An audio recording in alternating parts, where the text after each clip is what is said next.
Have you ever done something in the heat of the moment and regretted it later? Maybe you shouted, shut down, or walked away too fast. In that moment, your emotions felt huge, like they were driving the car and you were just the passenger. But what if the real issue wasn't the emotion itself, but the way you reacted to it? What if no one ever taught you how to feel something deeply and still stay in control? Most people expect themselves to just stay calm, but emotional regulation isn't automatic. It's a skill. And once you build it, everything begins to shift. You stop fearing your feelings. You stop repeating the same emotional cycles. You respond to life with more clarity, confidence, and care. By the end of this episode, you'll discover simple but powerful tools to handle stress, conflict, and strong emotions without losing yourself in the process. So let's begin this journey. Why do emotions feel like they control us? Emotions come fast. They take over your body, your voice, your mind. 1 second you're calm. The next you're saying things you didn't mean. That's not weakness. That's your nervous system doing its job. See, when you feel fear, anger, or shame, your brain goes into protection mode. The amygdala, your emotional alarm system, reacts immediately. It prepares you to fight, freeze, or run. That's why your heart races, your breath changes, and your thinking shuts down. But here's the problem. The amygdala doesn't know the difference between a real threat and a social discomfort. It treats both like danger, and when that happens, logic takes a back seat. You say things out of panic. You act from pain. You pull away or lash out, not because you're broken, but because your system was never trained to pause. The key isn't to stop emotions. It's to work with your brain to slow them down and take the wheel again. What does emotional regulation actually mean? Emotional regulation isn't about staying calm all the time. It doesn't mean you should avoid emotions or be positive no matter what. Instead, it's about creating space. Space to feel what you feel and still choose your next move with clarity. When you regulate, you say, I'm angry, but I don't need to yell. Or, I feel anxious, but I can still show up for this. That gap between emotion and action, that's where your power lives. Regulation means recognizing the emotion without letting it own you. It means giving yourself a name for what's happening inside and responding from your values, not your panic. This skill changes everything, from your conversations, to your decision-making, to your self-trust. Can your brain actually change how you feel? Yes. And this isn't motivation talk. It's neuroscience. Your brain has a superpower called neuroplasticity. That means it changes based on what you practice. If you've always reacted emotionally, it's not because you're too sensitive. It's just the path your brain learned. But with practice, your brain starts building a new path, one where the rational part, your prefrontal cortex, learns to step in faster. The more you pause before reacting, the more you name what you feel, the more your brain gets used to a calmer pattern. Over time, those patterns become habits. You don't just think differently. You feel differently. Your nervous system becomes less reactive. Your thoughts become clearer. You're still emotional, but now you're also intentional. How does naming your emotions help you feel better? When your emotions feel messy and confusing, your brain feels lost. But when you name what you're feeling, I'm frustrated or I feel rejected, your mind suddenly starts to make sense of it. That's not magic, it's biology. Naming emotions activates the language centers in your brain and helps calm your limbic system. You feel more grounded, more aware. Even more important is validating that feeling.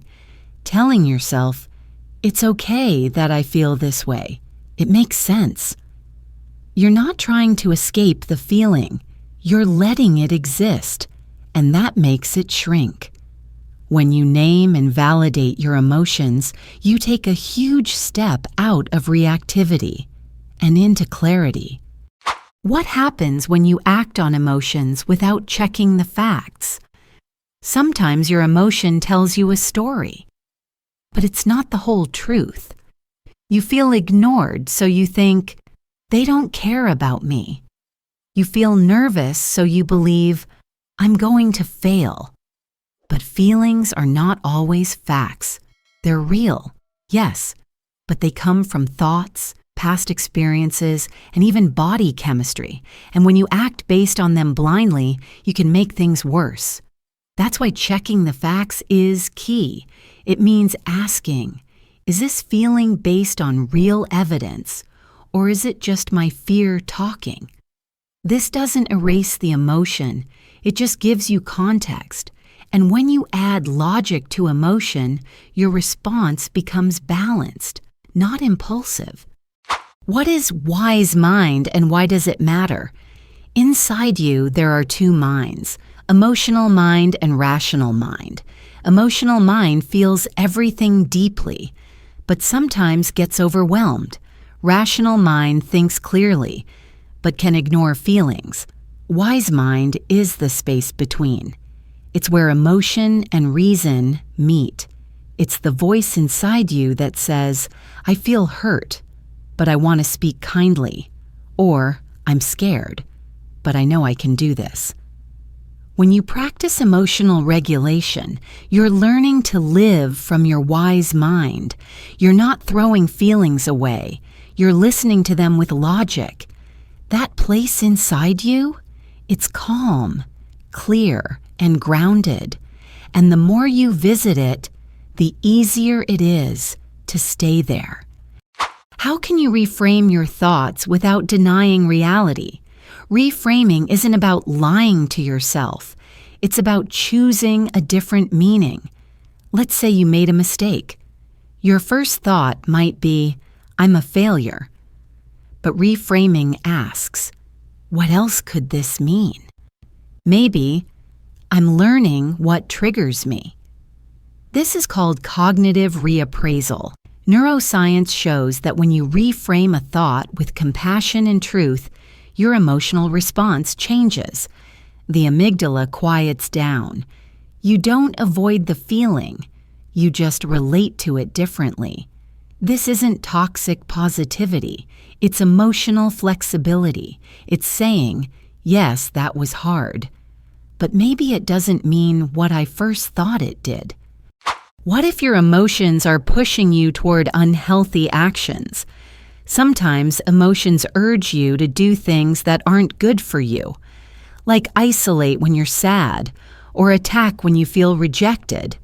But there's a tool called opposite action that can help. If your emotion wants you to run away, try staying.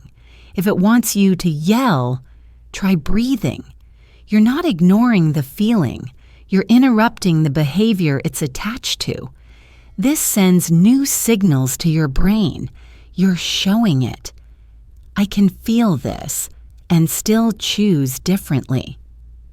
Over time, your brain builds new connections. You create emotional habits that serve you, not sabotage you. How does your nervous system shape your emotions? Your nervous system isn't just physical, it's emotional. When you're in your window of tolerance, you feel grounded, present, and clear. But when emotions push you outside that window, you get overwhelmed or shut down. That's why it's important to track your state. Are you feeling activated, shaky, anxious, or frozen, numb, disconnected? Knowing this helps you choose the right tool, like grounding exercises, deep breathing, or gentle movement. When your body feels safe, your mind starts to calm down. And once you're back in that window, emotional regulation becomes much easier to practice. If this is resonating with you so far, take a second to like or share. It helps others find support too. What does it mean to create emotional safety inside yourself? Emotional safety means knowing you can feel something hard without losing yourself. It's when you can sit with discomfort, fear, shame, sadness, and still say, I can handle this. That kind of self-trust is rare, but it can be built. You start by noticing your patterns. Do you panic when someone is distant? Do you shut down when you feel criticized? These reactions usually come from past experiences, times when your emotions weren't safe to express. But now, as an adult, you can give yourself what no one else gave you, permission to feel without judgment. Creating emotional safety means saying, this feeling is hard, but it's not dangerous. I can sit with it. I don't have to run, fix, or fight it right away. And the more you practice that, the safer you begin to feel inside your own skin. Why do regulated people have better relationships? When you regulate your emotions, your communication changes. You speak more clearly. You listen more deeply. You stop assuming the worst in others, because you're not constantly reacting from fear. Let's say someone says something in a harsh tone. A reactive person might snap back or shut down, but someone with emotional regulation pauses and thinks, maybe they're just stressed. Let me ask instead of assuming. That one pause can change everything.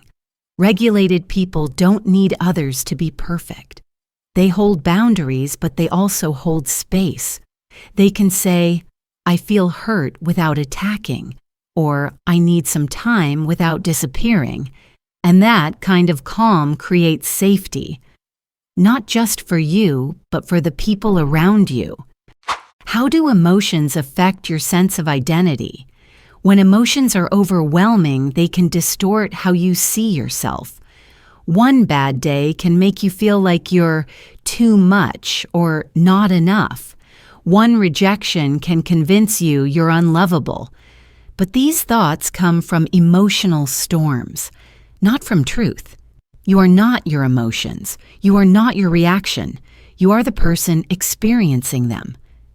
And that person is capable, worthy, and always evolving.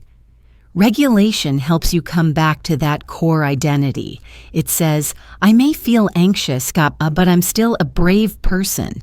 Or, I acted out of fear, but I can take responsibility and grow. This mindset builds self-respect, not perfection, but integrity. And that's where real confidence begins. Why do we fear emotions like sadness or anger? Many of us grew up hearing messages like, don't cry, calm down, be strong. So we learned to fear our emotions, especially the hard ones. We thought sadness meant weakness, anger meant danger, vulnerability meant failure. But emotions aren't bad, they're information. Sadness shows us what we value. Anger shows us what's not okay. Fear shows us where we need safety. When you stop seeing emotions as enemies, you stop fighting yourself. Regulating emotion doesn't mean pushing it away. It means saying, I see you. I'm listening. And that simple shift allows the emotion to pass through instead of getting stuck inside you. Can emotional regulation help with overthinking? Yes, because overthinking is often an emotional process wearing a logical mask. You think you're just analyzing, but really you're stuck in fear, guilt, or doubt. And until that emotion is felt and processed, the thoughts keep looping. When you regulate the underlying emotion, your thoughts begin to settle. You might realize, I'm not actually confused. I'm scared of failing. Or, I'm not unsure, I just don't want to be judged. That clarity gives your brain a way out of the spiral. By working with your feelings instead of fighting them, you create space in your mind. You make room for stillness. And sometimes the answer you've been looking for appears once the noise quiets down. How can breath help you regulate emotions? Your breath is like a remote control for your nervous system. When your breath is shallow and fast, your body thinks it's in danger. But when you slow it down, even just for 60 seconds, you send a signal of safety. Try this. Inhale gently through your nose. Pause and exhale slowly through your mouth. Do it again. Notice how your body softens just a little. This is regulation. This is presence. Breath gives you access to calm. Even when your mind is spinning, it anchors you to the present. And that's where your best decisions come from. Not from panic, but from presence. What's the role of self-compassion in regulation? You can't regulate what you hate. If you criticize yourself every time you feel angry or scared, you create more tension, not less. But self-compassion softens that fight. It says, this is hard, and I'm allowed to find it hard. Being kind to yourself isn't weakness. It's emotional intelligence. It allows your nervous system to relax and your mind to open up. It helps you take responsibility without shame. You can still grow, improve, and hold yourself accountable, while also being gentle. That balance is what makes emotional regulation sustainable. It's not about being good. It's about being real and still loving yourself through it. How can small choices help rewire your emotions? Big changes don't always come from big actions. Often, it's the small, quiet choices that change your brain, like pausing before replying to a message, taking a walk instead of spiraling, drinking water when you feel overwhelmed. These small acts tell your nervous system, I'm here, I'm safe, I'm choosing differently today. And with every repetition, your brain rewires. It starts to expect safety instead of chaos. It starts to believe, I can handle this. You don't need to master your emotions overnight. You just need to show up for yourself, again and again in tiny, powerful ways. What does it mean to live by your values, not your emotions? Your emotions are real, but they don't always point to truth. They tell you how you feel, not always what's right. That's why living by your values gives you a compass. Maybe you feel angry, but your value is kindness. So you choose calm honesty instead of shouting. Maybe you feel insecure, but your value is courage. So you speak up anyway. When you act from values, you build trust with yourself. You become someone you respect, not just someone who reacts. And over time, your values become stronger than your moods. What's the real goal of emotional regulation? The goal isn't to never feel angry, sad, or afraid. You're human. Those emotions will always come and go. The real goal is to stay connected to yourself through them, to say, this is intense, but I'm okay. Emotional regulation gives you options. It gives you space.